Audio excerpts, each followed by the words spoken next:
지난 시간에는 에베소서 4장 1절에서 이제 3절 말씀 가지고 교회 모든 성도들이 하나님이 우리에게 베풀어 주신 그 소명이 무엇인가를 인식하고 소명에 합당하게 걸어야 한다 해서 걷는다는 것이 무엇인가, 교리를 알고 진리를 안 다음에 그것을 우리 삶에서 실행하며 살아가는 것을 성경은 걷는다고 이야기한다.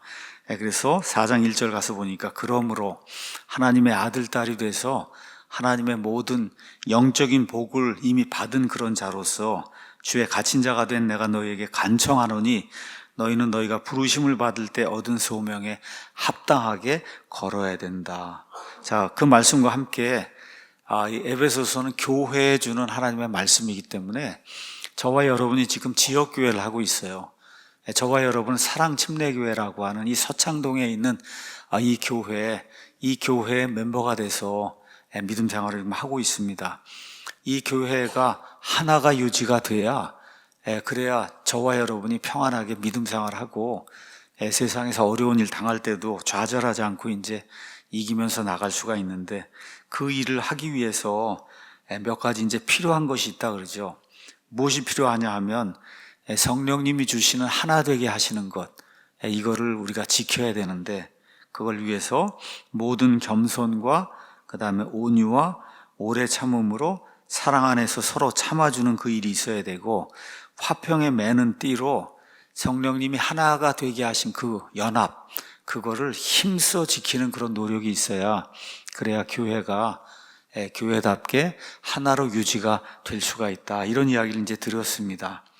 그래서 오늘 우리 사랑침례교회로 다 같이 모였으니까 저와 우리 성도 여러분의 이 사랑침례교회가 오랫동안 가능하면 이 땅에서 예수님 다시 오시는 날까지 하나됨을 지속해서 유지하려고 하면 이러한 미덕들, 다시 말씀드릴게요. 겸손, 온유, 오래 참음, 사랑으로 힘쓰는 것, 화평을 지키려고 노력하는 것, 이런 것이 이제 있어야 된다. 이렇게 오늘 말씀을 드렸고, 오늘 이제 내친 김에 4절에서 6절 말씀을 가지고 성도들이 소명에 합당하게 걸으며 하나가 되어야 되는 이유가 무엇인가, 이런 그 제목을 가지고 이 소명이라는 게 뭐고, 그 다음에 왜 우리는 하나가 돼야만 되는가, 이거를 이 말씀에 따라서 여러분에게 전달하도록 하겠습니다.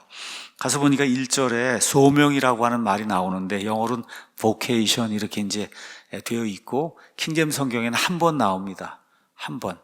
그래서 여러분이 이 영안사전에 가서 여기 vocation이란 단어를 치면은, 우린 여기 소명 그랬는데 소명을 보통 부르심으로 이제 많이 이해를 하는데, 여러분이 영안사전에 가서 vocation을 치면 첫 번째 나오는 단어가 직업이에요. 직업. 그 다음에 생업. 그 다음에 이제 기독교 용어로 쓸 때는 하나님의 부르심. 그 다음에 조금 더 이 신학적인 걸 좀 가미하고 그러면 천직. 하나님이 주신 천직을 이야기할 때 영어로 vocation 그렇게 얘기하는데, 그게 지금 여기 나와 있는 거예요. 하나님이 우리에게 주신 천직이 있다는 거예요. 그 천직, 그게 이제 사명, 소명 이렇게 이제 돼 있는데, 그래서 제가 표준 국어 대사전에 가서 소명을 이제 찾아봤습니다. 그랬더니 소명은 첫 번째 뜻이 임금이 신하를 부르는 명령이 소명이에요. 소명.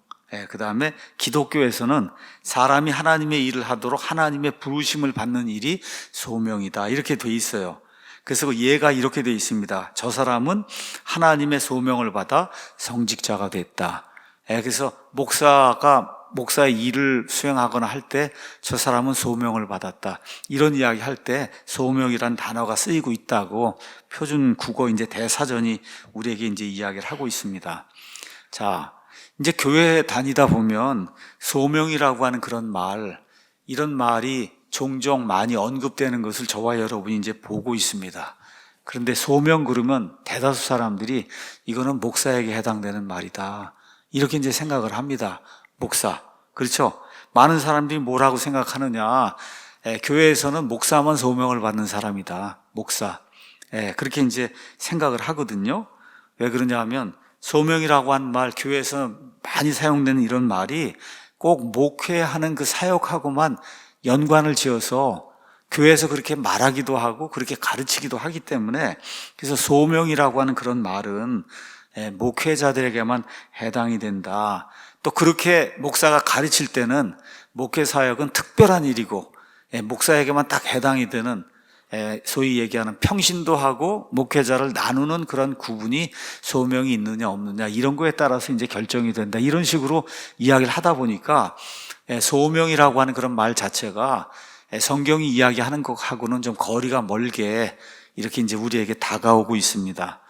우리가 이제 마제판 전에는 다 부르심이라고 번역을 했어요. 이거를 너희가 부르심을 받을 때 얻은 이런 부르심에 합당하게 걸어야 된다. 부르심이 맞는 거예요. 다른 데는 동일한 그런 단어가 콜링, 부르심이라고 이제 번역이 돼 있는데 이상하게 킹제임스 성경만 요 한 구절을 그걸 콜링이라고 번역을 안 하고 보케이션이라고 번역을 했어요. 킹제임스 성경이.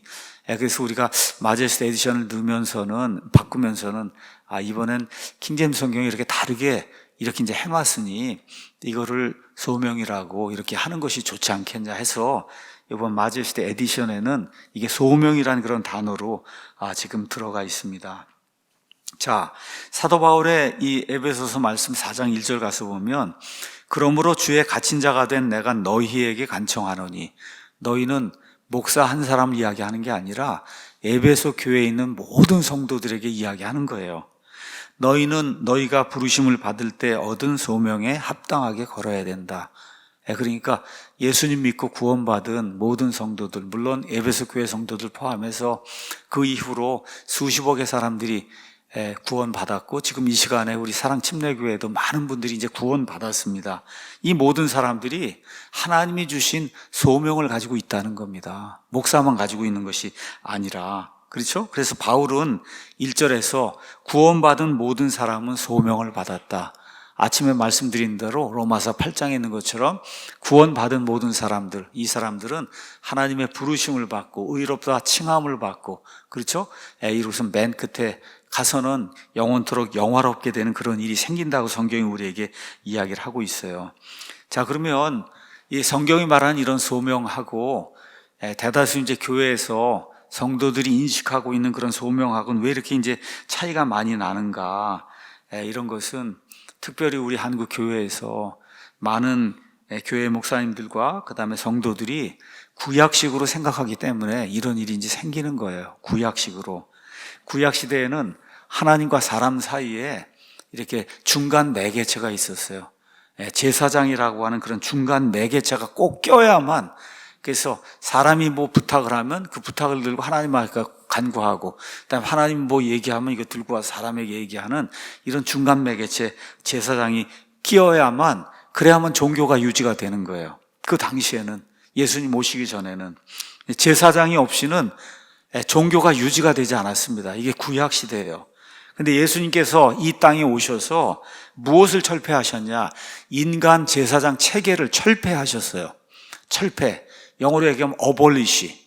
완전히 그냥 없애버린 거예요. 뭐 고친 게 아니라 완전히 그냥 철폐를 했어요. 예수님께서 폐지하셨어요. 그래서 이걸 보여주시려고 예수님께서 십자가에서 죽으실 때 성전의 휘장이 저 위에서부터 아래로 둘로 쫙 갈라지면서, 그렇죠. 그래서 사람이 이제는 제사장 통하지 않고 직통 하나님 앞에 나갈 수 있는 길이 열렸다. 이거를 복음서 3개가 다 보여주고 있거든요. 마태복음, 마가복음, 누가복음. 그래서 이제는 누구든지 예수 그리스도 안에 있으면 그러면 하나님 앞에 직통 나아갈 수 있는 영적인 제사장이 됐다. 믿으십니까, 여러분? 그래서 은혜의 왕좌 앞으로 목사든 누구든 중간에 매개체 끼지 않고 여러분과 제가 직접 나아갈 수 있는 이런 길을 예수님이 이제 열어주신 거죠. 그래서 예수님께서 완전히 철폐한 인간 제사장 제도 처음엔 없었어요. 그런데 시간이 지나면서 종교놀이하는 이런 사람들에 의해서 이게 복원이 되고, 그래서 천주교라고 하는 이런 시스템으로 이제 자리를 잡아서 천주교는 프리스트가 있는 겁니다. 지금 이 시간에도 제사장이 있는 거예요. 우리 기독교에는 제사장이 없습니다. 그래서 이 시스템으로 자리를 잡아서 무려 1000년 이상 수많은 사람들을 무지 속으로 집어넣는 이와 같은 그 무지의 중세 암흑 시대가 이제 열리게 됐죠. 이런 상황에서 이 사람들이 만들어 놓은 개념이 뭐예요? 제사장과 평신도 개념이에요. 나는 제사장이고 너희는 평신도다.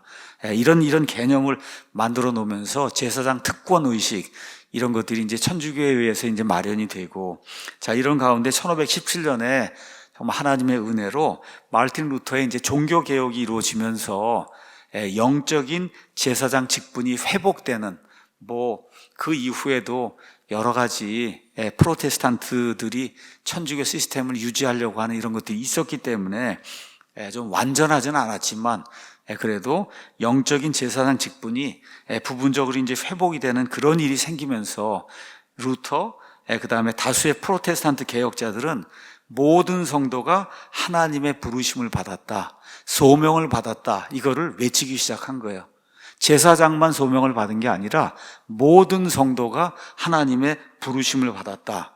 그래서 목사가 아니더라도 무슨 직업을 갖든지 그것이 하나님이 주시는 천직이다, 소명이다. 그래서 여기 있는 것처럼 vocation, 직업, 생업, 그 다음에 천직, 이런 개념이 프로테스탄트 이런 종교개혁 혁명을 통해서 온 세상 사람들에게 이제 전달되기 시작하면서 이런 의식이 들어가다 보니까 개인의 자유, 그 다음에 직업관, 내가 무슨 일을 해도 이게 천직이라는 거, 하나님의 부르신 그런 직업이다, 이런 그 소명 의식에 이렇게 이제 들어가면서 근대 시민사회가 형성이 된 거예요.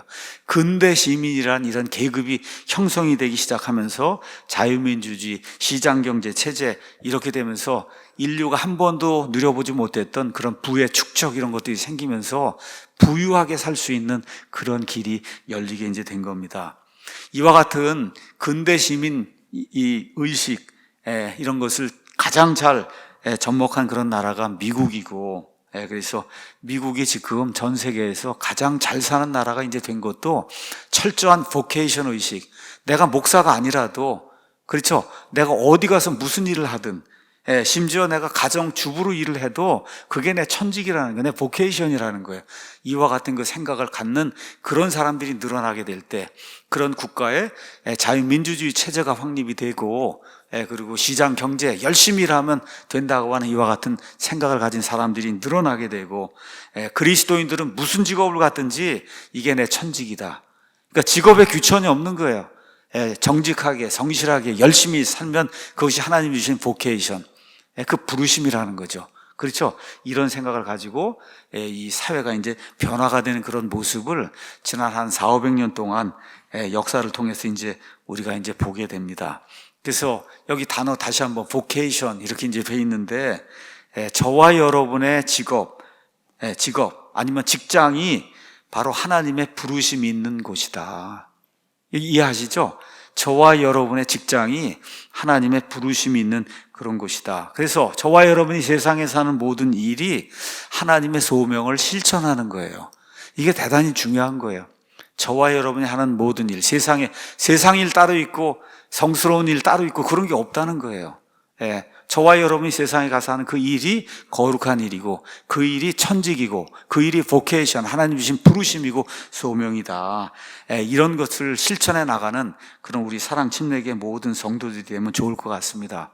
그러니까 학생이든 회사원이든 가정주부든 심지어 은퇴해서도 각자가 처해 있는 그런 처소에서 소명을 인식하고 소명에 합당하게 살아가는 거, 그게 여기 4장 1절이 이야기하는 너희가 부르심을 받을 때 얻은 그러한 소명에 합당하게 걸어가라고 하는 이런 사도 바울의 이 말씀을 우리가 그대로 실천하는 겁니다. 이것을 보통은 프로테스탄트 직업 윤리다, 이제 그렇게 이야기하는 거예요. 그래서 이런 프로테스탄트 직업 윤리가 꽃을 피우는 이런 나라에 하나님께서 복을 주시고, 눈을 들어서 세상에서 가장 잘 사는 나라들 가서 보시면 이 철저한 보케이션, 천직의식이 있는 이런 나라들, 이게 다 어디서 오는 거예요? 기독교에서 오는 거고, 기독교 이와 같은 이 의식을 가지고 있는 이런 국가들 하나님이 복을 주신다. 이런 걸 제가 여러분에게 좀 먼저 말씀을 드리겠습니다. 자, 소명에 대해서 여러분에게 말씀드렸는데, 그럼에도 불구하고 또 어떤 분들이 우리 교회 있는 분도 있고 또 밖에 있는 분들도 있고, 오늘 소명 이야기가 나오니까 이 설교를 듣다 보면 그래도 좀 목사의 소명, 여기에 대해서도 좀 이야기를 하셔야 되는 게 아니냐. 이왕 소명이 나왔으니까. 그래서 많은 사람들이 궁금해하는 목사의 소명을 어떻게 확인할 수 있는가. 이걸 좀 여러분에게 말씀드리려고 합니다. 제가 지난주에 차를 타고 이렇게 가다가 우연히 메가더 목사님의 에베소서 강해를 이제 듣게 됐어요. 거긴 3장이었던 것 같은데, 그 3장에서 메가더 목사님 교회 이야기인지 이렇게 하면서 그분이 이제 신학교도 하고 교회도 이제 굉장히 크고 신학생들은 이제 굉장히 많고 뭐 이렇게 이제 하다 보니까 목회의 소명을 내가 어떻게 확인할 수 있겠습니까 하고 묻는 사람들이 많다는 거예요. 목사님에게 와서 내가 어떻게 목회의 소명을 확인할 수 있는 그런 길이 어디에 있겠습니까? 어떻게 해야 알겠습니까? 하고 그 방법을 묻는 사람들이 많이 있다는 거예요. 그래서 메가더 목사가 간단하게 이 5가지가 확인이 그래야 목사의 소명이 있는 거다. 그래서 그 이야기를 한 거를 제가 우리 홈페이지에다 간단하게 해서 교회 사이트에 이제 올렸는데, 오늘 여기 소명 이야기가 나오니까 오늘 또 이 설교를 듣는 분들 가운데 또 목회의 소명에 대해서 생각하는 그런 분들이 있을 수 있기 때문에 여러분에게 말씀드리겠습니다. 교회 사이트에 제가 목사 칼럼란에 목사의 소명을 확인할 수 있는 5개 기준, 이런 제목으로 메가더 목사님이 목회자는 이런 게 있어야 소명을 받은 거다, 이렇게 한 거를 제가 기록을 했습니다. 첫 번째는 이 내부에서 아주 강한 욕구가 이제 일어나야 된다는 거예요. 이 목회 사역을 해야 되겠다는 강한 욕구. 근데 거기에 가서 보면 그 강한 욕구가 어느 정도로 돼야 되냐, 이 일을 안 하면 살 수 없다고 하는 영혼의 불안감이 있어야 된다. 그냥 불안한 거야. 이 일을 내가 감당하지 않으면 살 수가 없을 정도의 불안감이 있어야 된다. 그렇죠? 이게 너무나 강해서 다른 모든 건 못해도 난 이것만 해야 된다 하는 그런 불안감이 있을 정도의 강한 그러한 내부적인 욕구가 이제 있어야 된다. 2번째, 강력한 외부의 격려가 있어야 된다. 즉 주변에 아는 사람들이 형제님은 꼭 이 일을 하셔야 돼요. 예수님을 선포하는 그런 일을 사명으로 알고 하셔야 됩니다. 사역을 해야 됩니다. 또 어떤 경우엔 저도 형제님이 하시면 저도 형제님을 돕겠습니다. 이런 이야기들, 이런 것들이 좀 지속이 이제 돼야 된다. 제가 한국에 이제 들어와서 한 8, 9년쯤 이제 지나서 승리침례교회를 이제 시작을 했는데, 많은 분들이 이렇게 승리침례교회 광고 내니까 그냥 사람들이 온 거다 이렇게 생각하는데 그렇지 않습니다. 제가 92년에 여기 들어와서부터 주변 사람들에게 제 처와 함께 제 집을 오픈하고 영어 성경 공부를 하고, 우리 학생들 대학에 가서도 영어 성경 공부를 하고 이러면서 다른 사람들이 몇십 명이 이제 생겨나서, 그래서 교회를 하게 된 거예요. 그냥 맨 땅에다가 교회 하겠습니다 하고 광고 내고 그렇게 사람이 오는 게 아니라, 그러니까 이 얘기를 지금 말씀을 드리는 거예요. 그러니까 여러 사람들이 저희가 말씀드린 대로 의정부로 가서 2년이고 이렇게 그 의정부 교회를 섬기는데, 아무래도 좀 인천에 교회가 있어야 되고 이제 하니 인천에서 목회를 해야 되지 않겠느냐, 이런 이야기가 오랫동안 이렇게 지속이 되다 보니까 어쩔 수 없이 교회를 시작하게 된 거예요. 근데 아무것도 모르고 이제 하다 보니까 이제 망하게 된 거거든요. 근데 어쨌든 2번째 조건은 외부 사람들이 그래도 이제 목회를 하는 것이 그게 맞지 않겠느냐 하는 이런 강력한 그런 권유가 있어야 된다. 3번째는 다른 사람에 대한 사랑에 관심이 있어야 된다. 그렇죠? 목회 사역은 자기를 위한 게 아니라 다른 사람을 위한 거예요. 어느 면에서. 그렇죠? 그래서 내가 받은 그런 하나님의 은혜, 이게 나에게만 적용이 되는 게 아니라 저 믿지 않는 사람이나 잘 모르는 그런 사람들, 이런 사람들을 위한 것이다 하는 걸 깨닫고 다른 사람들을 생각하는 그런 마음이 강력하게 있어야 목회 사역을 할 수 있다. 제가 오늘 아침에 신천지 이야기도 하고 또 금요일에 베레아 이런 이야기도 하고, 제가 너무 안타까운 거예요. 어처구니가 없는 거예요. 어처구니가 어떻게 저런 일을 하고 있나. 그렇죠? 이게 너무 불쌍한 거예요. 쉽게 얘기하면 어떻게 인생을 저렇게 살 수 있을까 하는 생각이 드는 거거든요. 근데 그런 게 없으면 목회 사역을 못 하는 거예요. 우리가 미디어 선교하면서 1년에 4, 5억씩 5억씩, 저 사람들 미쳤나? 그러지 않아요. 4억씩 5억씩 돈을 왜 버려 저기다가. 근데 뭐가 있어서 그래? 어떻게 하든지 저 사람들을 진리로 인도해야 되겠다 이런 생각이 있으니까 가져다가 이렇게 쏟아붓는 거잖아요. 그러니까 그런 일이 있어야 그 사람이 이제 할 수 있는 거다. 네 번째는 메가더 목사님이 이거 중요하다고 얘기한 건데, 나는 하나님의 말씀을 알고 그 다음에 연구하고 그 다음에 이거를 말하고 하는 그 일을 하지 않고는 배길 수가 없다는 압도적인 그런 압박감이 몰려와야 된다. 그러니까 목회자가 되기 위해서 창세기부터 요한계시록까지 이 모든 말씀을 어떻게 하든지 좀 알아봐야 되겠다고 하고 하는 그 말씀에 대한 그런 강한 욕구, 그게 있어야 된다는 거죠. 제가 요새 메가더 목사님을 하도 많이 뭐 듣기도 하고 책을 읽기도 하고 설교 때 참고하기도 이렇게 하면서 보면 제가 할 때마다 들을 때마다 야 진짜 이걸 어떻게 이렇게 잘할 수가 있나 이런 생각이 들어요. 어떻게 이렇게 잘할 수가 있을까? 그렇죠?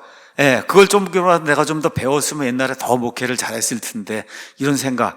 그러니까 하나님의 말씀을 배우고 이걸 어떻게 하든지 좀 전달해야 되겠다는 이런 그 강한 욕구가 이제 있어야 된다. 다섯 번째, 목회자의 소명은 교회가 확증을 해줘야 된다는 거예요. 이거는 로이드 존스 목사님 포함해서 이런 청교도 목사님들이 늘 강조하는 겁니다. 그러니까 어떤 목회하겠다는 사람에게 어떤 사건이 생기고 어떤 메시지를 듣고 어떤 감화 감동하는 그런 일이 있고, 그렇죠? 어떤 설교를 듣고 뭔가 변화되는 그런 일이 있고, 또 하나님의 영이 이 목회하겠다는 사람의 마음을 감동시킨 그런 순간도 있고, 그래서 이건 하나님의 감동이구나 이렇게 느낄 수 있다는 거죠. 그게 있을 수 있다는 거예요. 그게 아니라고 얘기하는 게 아니라. 그런데 진짜의 사람이 목회자로서 소명을 받았느냐 안 받았느냐는 그거는 교회가 확증을 해야만 그래야 끝이 나는 거다.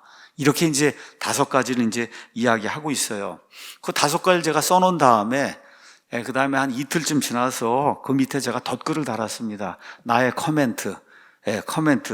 참고로 저는 이 다섯 가지 중에서 두 번째와 다섯 번째가 가장 중요하다고 생각합니다. 나머지 세 개, 뭐 강한 내적 욕구, 다른 사람에 대한 이런 사랑, 그 다음에 또 뭐 하나님의 말씀을 들고 파는 거, 이런 거, 이거는 자기 도취로 인해서도 얼마든지 가능한 거예요. 자기 도취가 되면 얼마든지 가능한 거거든요. 이게. 그런데 두 번째와 세 번째, 다른 사람들이 목회를 해야 된다고 격려하는 거, 그 다음에 최종적으로 교회에서 이렇게 판단해 보니까 저 사람 부부는 목회하는 것이 참 좋겠다 하고 교회가 확증해 주는 거, 이거는 자기 도취가 아니잖아요. 자기 도취가. 그렇죠? 그래서 저는 개인적으로 이 두 번째하고 다섯 번째가 있어야 그래야 교회에서 목회를 할 수 있는 이와 같은 사람이 된다, 이런 생각을 이제 하게 됐습니다. 그래서 제가 이 두 가지로 소명, 목회자로서의 소명이 확인된다, 이렇게 제가 결론을 내렸습니다. 자, 여기까지 이제 이야기하고, 우리 교회 안에 이런 기준에 합당한 목회자 후보생들이 많이 나오기를 제가 바라면서, 그래서 이런 분들이 우리 교회뿐만 아니라 제 뒤를 이어서 또 우리 교회나 다른 여러 곳에 이렇게 교회들을 세워나가기를 간절히 원합니다. 다시 한번 말씀을 드릴게요. 이건 마치면서 성경이 이야기하는 소명은 모든 그리스도인이 소명을 받았다고 이야기하는 겁니다. 그 중에 이제 하나가 목회자로서의 그런 소명이다. 그래서 모든 그리스도인이 받은 그런 소명, 또 목회자로서의 소명, 이런 것들, 이 소명에 합당하게 걸어가는 그런 성도가 되어야 된다. 바울이 그렇게 이야기하고 있다는 거 제가 좀 설명을 좀 드렸습니다. 자, 4장 3절에 화평에 매는 뒤로 성령께서 하나가 되게 하신 것, 유니티 되게 하신 것을 힘써 지켜야 된다, 이렇게 이제 이야기를 하는데, 그럼 교회 이제 지역교회를 얘기하는 거예요. 에베소 교회면 에베소 교회, 사랑침례교회 같은 이런 교회 안에 많은 성도들이 있어요. 목사도 있고 집사도 있고 지역 인도자도 있고 교사도 있고 많은 그런 성도들이 있거든요. 바울은 이 모든 성도들이 다 소명을 받았다는 거예요. 이 소명을 받은 사람들이 지금 지역교회를 형성하고 있어요. 다들 예수님을 사랑한다고 고백하고 있어요. 여기 오신 분 중에 예수님 사랑하지 않는다고 말하는 사람이 있어요?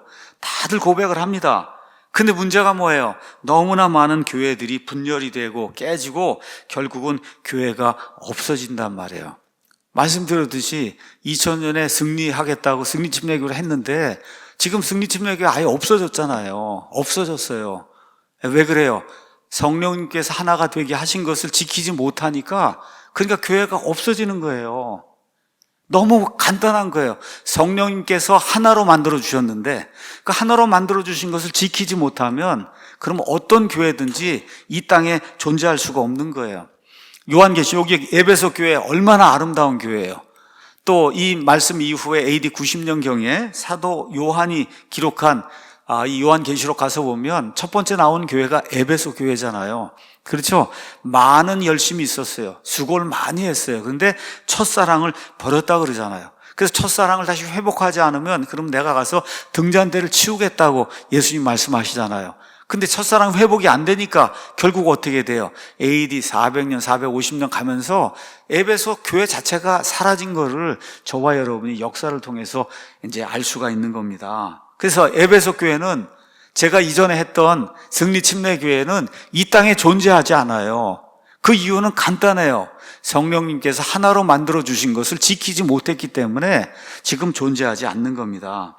그러므로 아침에도 제가 부탁을 드렸듯이 우리 사랑침례교회가 가능하면 예수님 오실 때까지 이 땅에서 지역교회를 이렇게 형성을 하고 유지하면서 소명, 우리에게 주신 하나님의 그 소명 여기 합당하게 걸으면서 이 교회를 지키려고 하면 그러면 분열이 생기면 안 되는 거거든요. 분열. 그렇죠? 하나로 만들어 주신 것을 깨는 그런 일이 생기면 안 되는 거예요. 그러니까 우리가 하나가 돼야만 되는데 예수님 말씀처럼 마태복음 12장 25절에 분열된 왕국마다 또 가정도 분열된 집마다 쓸 수가 없는 거예요. 그 안에 모든 멤버들이 분열이 되면 안 되는 거거든요. 그래서 분열되면 교회가 사라지는구나. 이게 역사가 이야기하는 거고 먼 역사까지 생각하지 않아도 제가 겪은 역사, 그걸 제가 여러분에 말씀드렸으니까 분열되면 그러면 교회가 쓰러지는 거다. 자, 그러면 우리가 진정으로 예수님의 교회로 이 땅에 오랫동안 존속해서 남으려면 무슨 이유 때문에 하나가 돼야 되는가? 무슨 이유? 무슨 근거하에서 우리가 하나가 돼야만 되는가?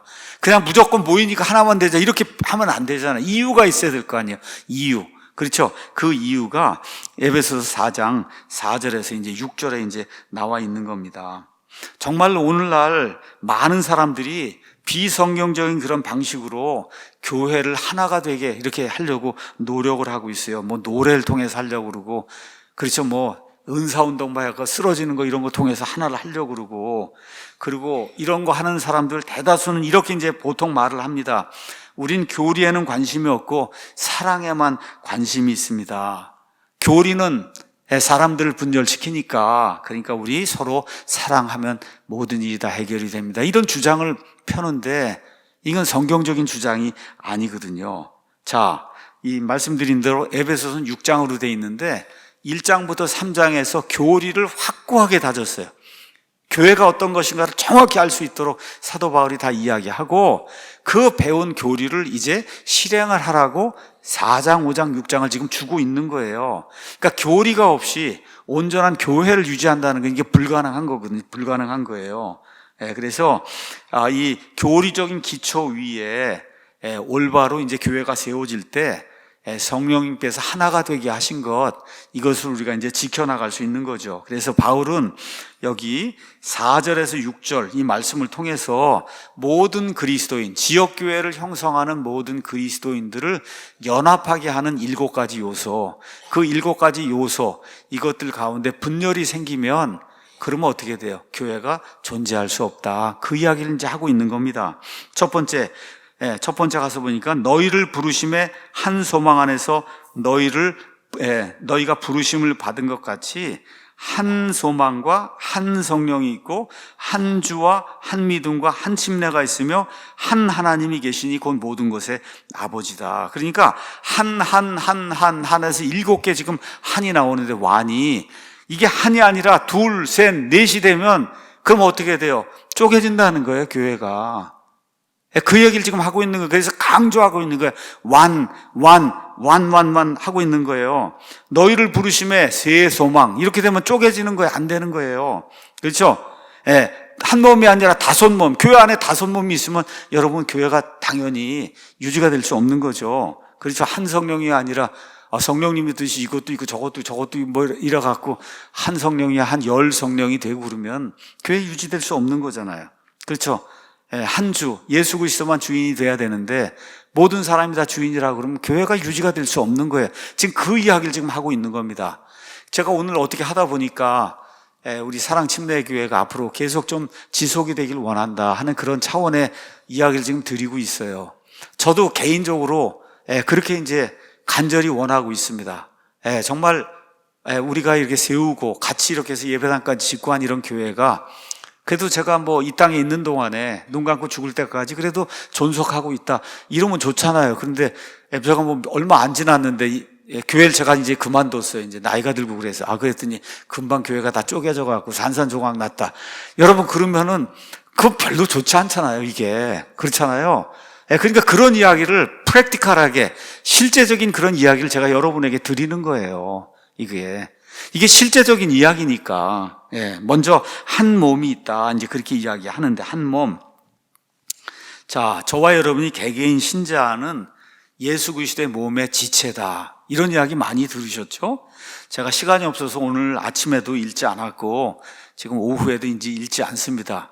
고린도전서 12장 가서 보시면 바울이 몸에 대해서 설명하면서 손이 있고 발이 있고 그렇죠. 귀가 있고 코가 있고 뭐 이렇게 여러 종류의 이런 지체들 다른 기능을 하는 그런 지체들이 있는데 이 지체들이 서로 다른 기능을 하지만 이게 하나가 돼서 이 뇌가 주는 그러한 그 명령 이거 따라갖고 머리가 주는 이 명령에 따라서 이렇게 쪼개지지 않고 일을 하면 그러면 그 몸이 온전한 그런 구실을 하는 것처럼 한 몸 이것은 전 세계에 세우신 많은 지역교회들 이거의 모델이라는 두 몸이 아니라 한 몸이라는 거예요. 몸 안에 많은 지체가 있듯이 지역교회 그렇죠? 여기 지역교회 안에도 많은 그런 지체들이 있습니다.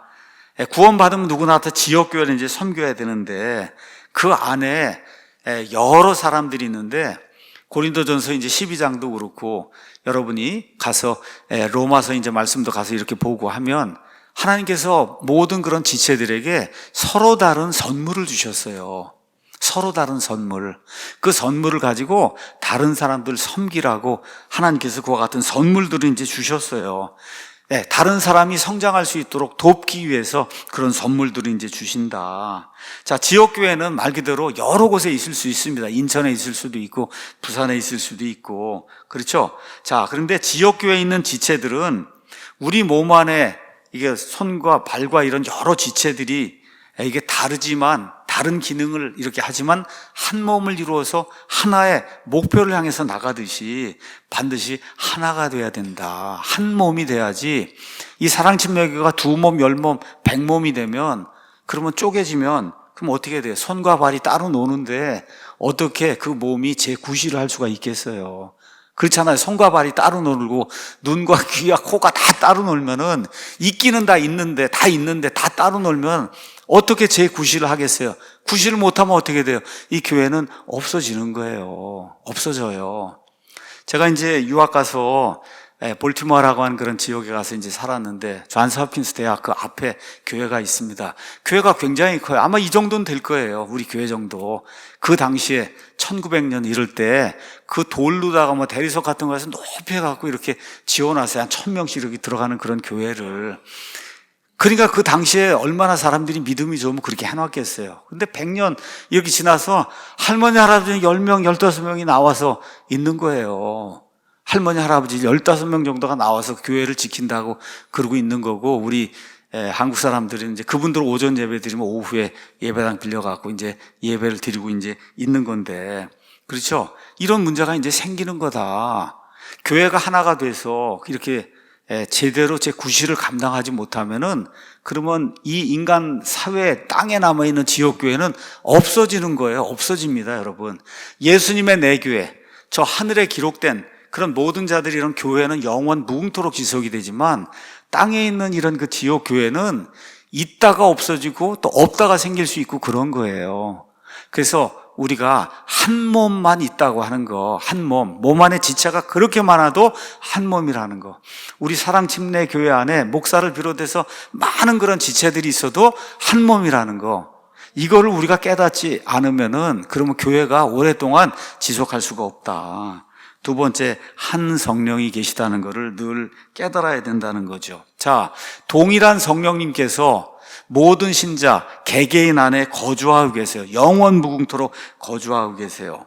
자, 그 얘기는 우리 모두가 다 성령님 안에서 서로에게 속해 있는 거예요. 서로에게. 그래서 에베소서 이제 4장 이후부터 쭉 말씀을 읽어보면은 성령님에 대한 언급이 많이 나옵니다. 그렇죠? 왜 이렇게 많이 나오느냐?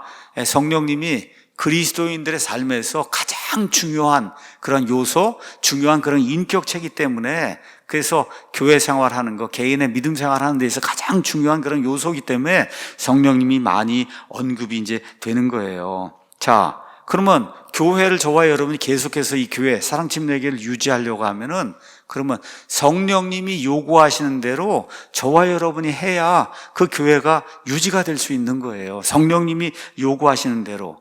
그러면 우리 교회를 향한 성령님의 뜻이 무엇인가를 깊이 성도들이 생각을 해야 되는 거예요. 우리 교회는 여러분, 교회가 모든 거 다 못하잖아요. 그렇죠? 그럼 우리 교회를 향한 하나님의 뜻은 무엇일까?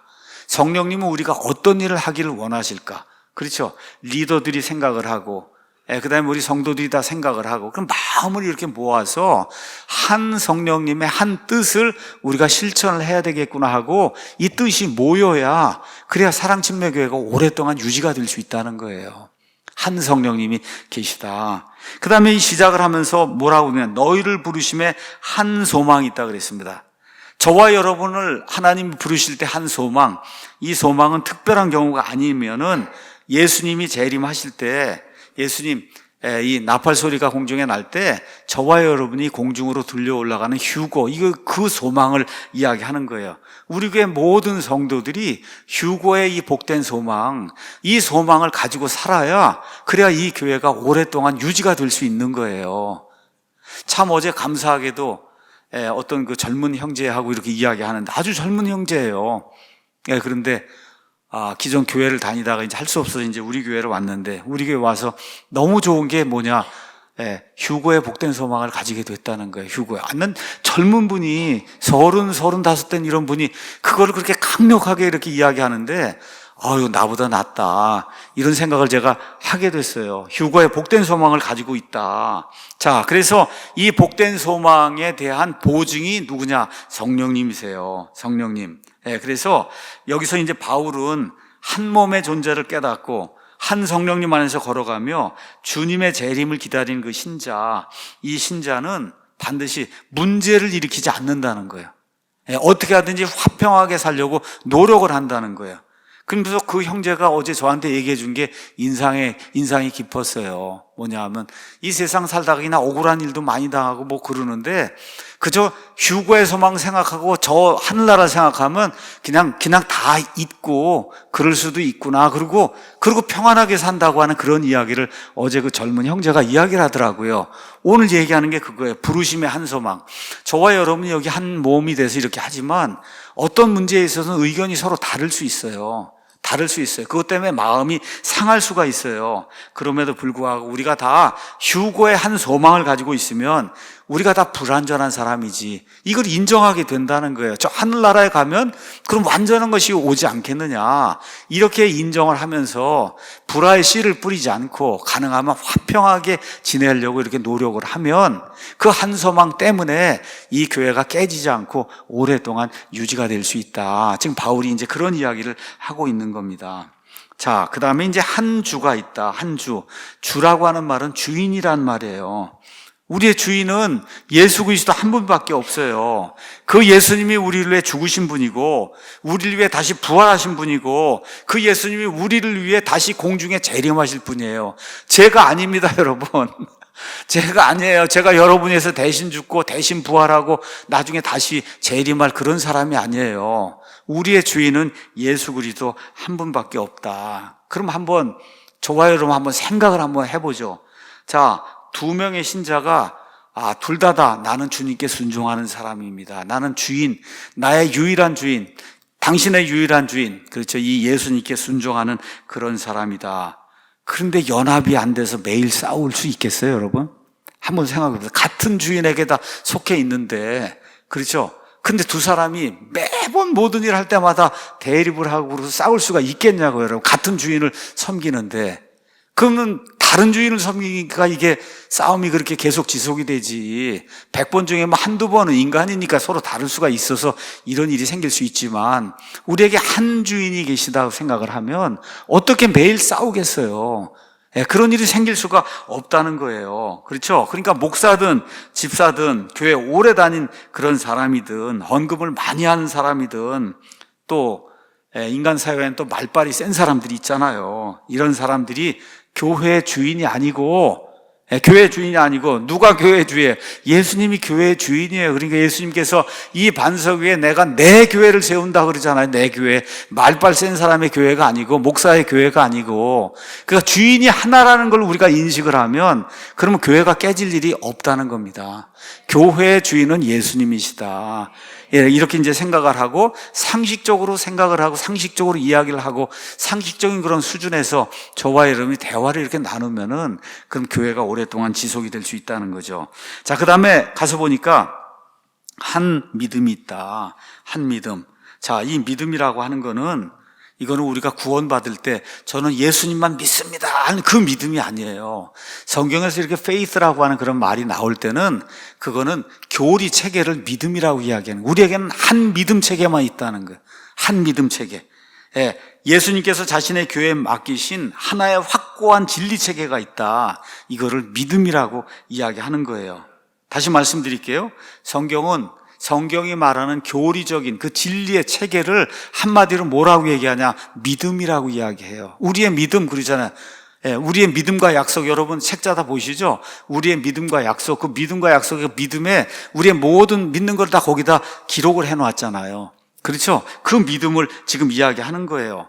지역교회가 믿음 면에서 하나가 못 되는데 어떻게 오랫동안 지속할 수가 있어요? 믿음 면에서 하나가 안 되는데. 그러니까 성경의 영감, 그렇죠. 성경의 보존. 이 성경의 보존 1611년에 우리는 영어 킹제임 성경으로 하나님께서 완전한 말씀을 보통 사람들, 만민을 위해서 이렇게 하나님께서 보존해 주신 그런 성경, 그 성경을 우리는 믿고 있는 겁니다. 믿는 거예요, 여러분. 본 게 아니라 믿는 거예요. 믿는 거.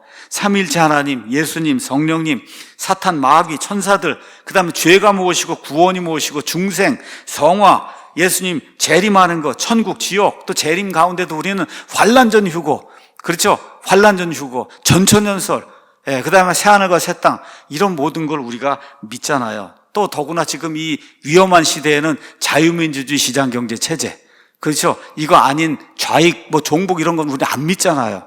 그것이 성경의 가치고 성경의 믿음이기 때문에. 맞습니까? 이런 믿음에서 이 교회 안에 있는 성도들이 다수가 그런 믿음에서 떠나면은 그럼 그리스도의 몸 안에 분열이 생기고 그럼 그런 교회는 쪼개질 수밖에 없고 많이 쪼개지면 그러면 사라지는 거예요. 맞습니까? 그래서 제가 믿음을 강조를 하는 겁니다. 우리의 믿음과 약속, 우리 헌법이잖아요. 우리의 믿음과 약속. 우리는 뭘 믿는다. 그것대로 해야 된다고 해서 많은 분들이 이제 방문을 하면은 그러면 이제 이름 쓰면은 그 교회 등록하는 걸로 자꾸 이제 생각을 하는데 그렇지 않잖아요. 적어도 6개월 정도 다니고 우리 교회 멤버가 되려고 하면은 그럼 우리의 믿음과 약속을 읽어보시고 그렇죠. 여기에 동의가 되고 우리 사랑침례교회 철학과 문화가 있잖아요. 이런 것들. 이런 거에 동의가 돼야 우리 교회 멤버가 될 수 있습니다. 그렇게 제가 누누이 이야기를 하는 게 이 믿음이 다르면은 교회는 존립할 수가 없는 거예요. 존재할 수가 없는 거다. 근데 너무나 많은 교회가 그런 거 하나도 안 하고 방문만 하면 그냥 이름 적으면 등록을 시키잖아요. 이러니까 문제가 생기는 거예요. 미국의 이런 침례교회들 거의 모든 교회가 다 교회 정관이 있어요. 믿음과 약속. 그러면 가면은 그걸 준단 말이에요.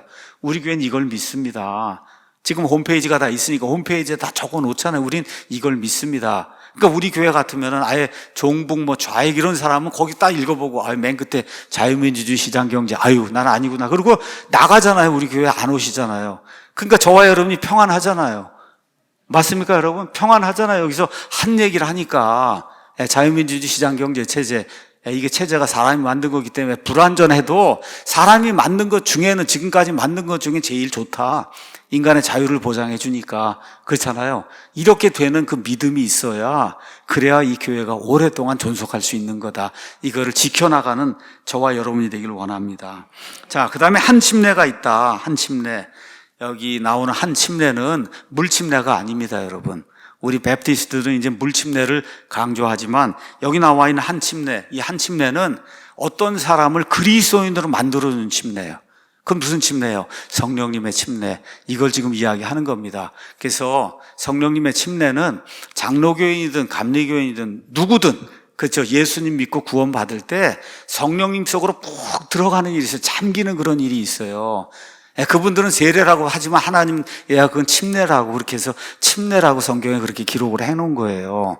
그 성령님의 침례가 있는 겁니다. 자, 그럼 성령 침례는 일생에 몇 번 발생할까요? 성령 침례는 그건 한 번 발생하는 거예요.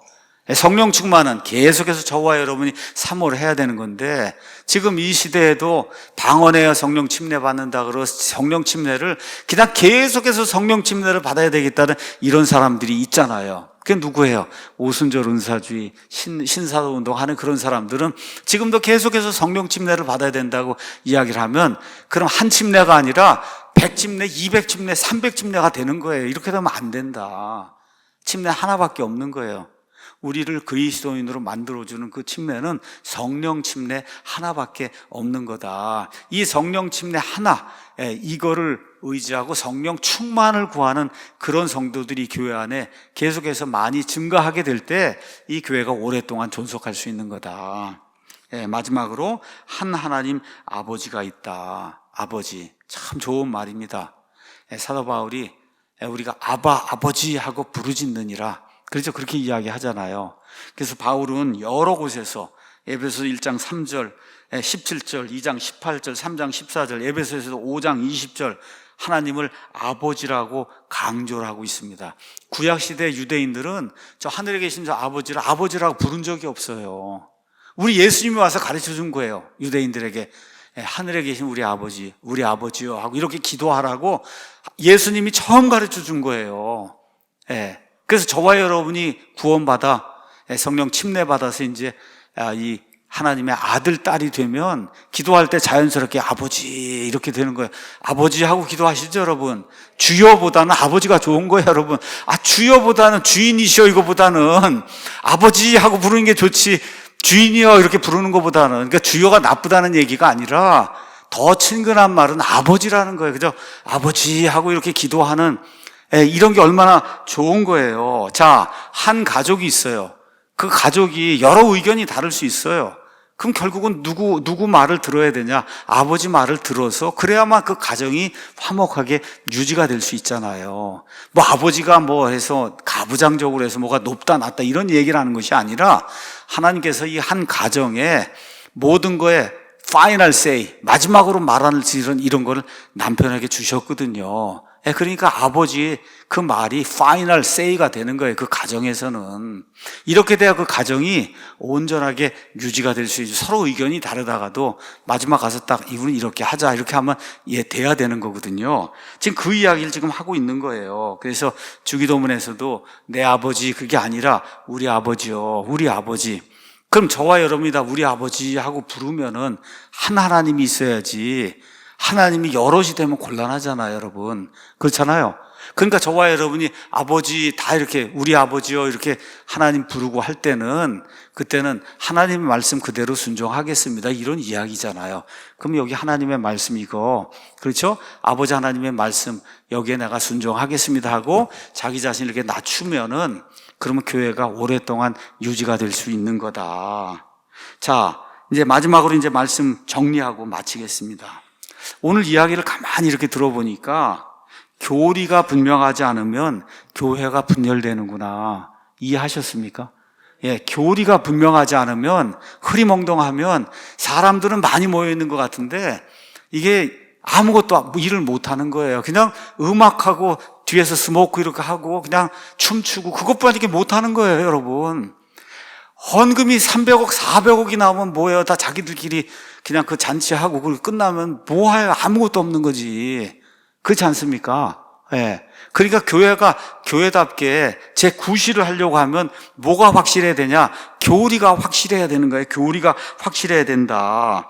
그래서 로마서 16장 우리 한번 가서 볼까요? 로마서 16장 가서 보면 17절에서 20절에 이런 이야기가 이제 기록이 되어 있습니다. 바울이 로마서 마지막 부분에 이렇게 이야기하는 거예요. 형제들아, 이제 내가 너희에게 간청하노니 너희가 배운 교리에 역행하여 분쟁을 일으키거나 걸려 넘어지게 하는 자들을 주목하고 그들을 피해라. 주목한다는 말을 영어로 마크를 하라 그랬어요.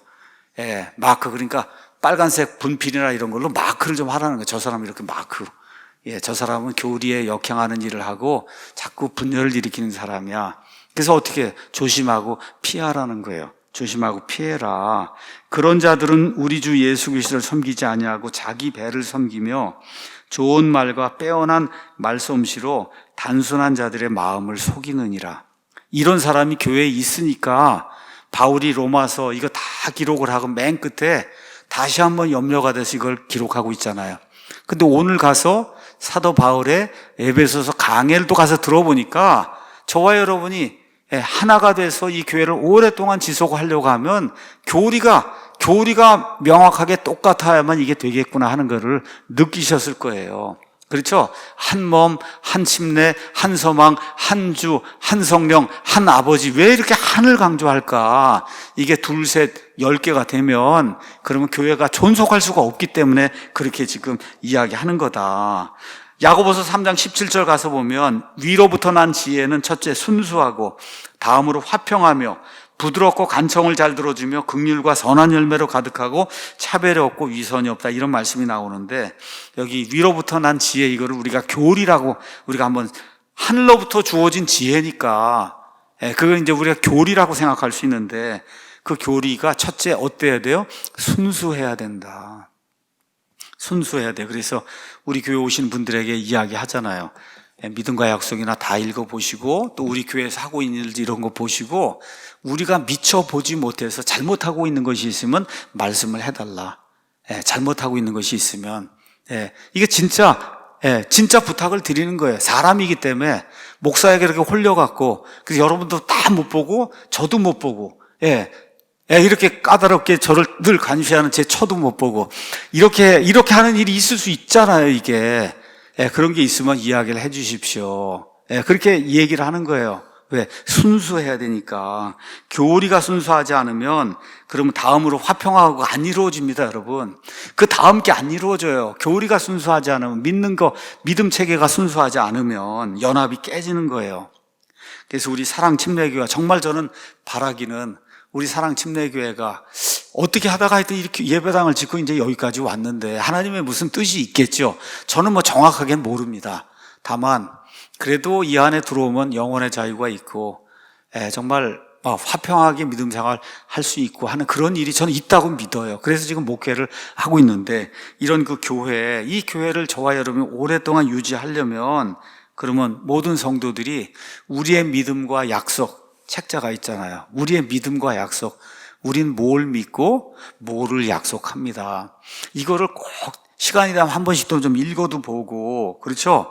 거기에 있는 거 그거를 지키려고 노력을 해야 돼요. 이게 교리의 순수함이고 이것이 있어야 교회가 움직이고 교회가 깨지지 않고 오랫동안 유지가 될 수 있습니다. 그래서 우리 사랑침례교회가 앞으로도 예수님의 내 교회, 그 지역 교회로서 가능하면 오랫동안, 가능하면 예수님 이 땅에 재림하실 때까지 오랫동안 존재하면서 그래서 하나님이 우리에게 주신 그 사명 어떻게 하든지 은혜의 복음을 가능하면 많은 사람들에게 거저받았으니 거저주라고 했으니까 그거를 좀 실천할 수 있는 그런 교회로 끝까지 남아있었으면 좋겠다는 그런 바람을 가지고 있습니다. 우리 모두 이 일을 위해서 애를 쓰는 하나님의 귀한 성도들이 되기를 예수님의 이름으로 축원합니다.